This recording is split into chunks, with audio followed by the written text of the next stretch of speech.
പല ഡോക്ടേഴ്സും പറയാറുണ്ട് ഞങ്ങളുടെ ഒ പി നല്ല ബില്ലാണ്, നല്ല ബിസി ഉണ്ട്, തിരക്കാണ് എന്നൊക്കെ പറയും. പക്ഷെ അവരൊന്ന് ചിന്തിച്ച് നോക്കേണ്ടത് അവരുടെ ബാങ്ക് ബാലൻസ് എത്രത്തോളം ഉണ്ട്. 1 ലക്ഷം രൂപ എല്ലാം കഴിഞ്ഞ് മാറ്റി വെക്കാൻ പറ്റുന്നുണ്ടോ എന്നുള്ളതാണ് ചിന്തിക്കേണ്ടത്. അതേ രോഗികൾ അതേപോലെ തന്നെ ഒ പി എല്ലാ ദിവസവും ഒരുപോലെ തന്നെ നല്ല തിരക്കാണ്, കാര്യങ്ങൾ നടക്കുന്നു, ഓരോ വർഷവും ഇത് പാറ്റേൺ പോകുന്നുണ്ട്, പക്ഷെ ബാലൻസിൽ പ്രോഗ്രസ് തോന്നുന്നില്ല എന്നുണ്ടെങ്കിൽ മനസ്സിലാക്കേണ്ടത് ഇതൊരു കൺസിസ്റ്റന്റ് പ്രോസസ് അല്ല.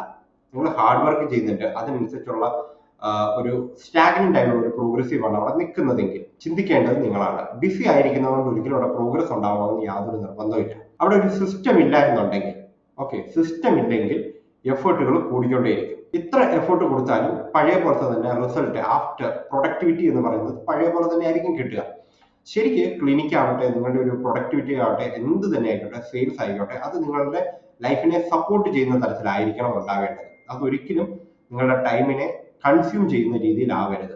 So think about it.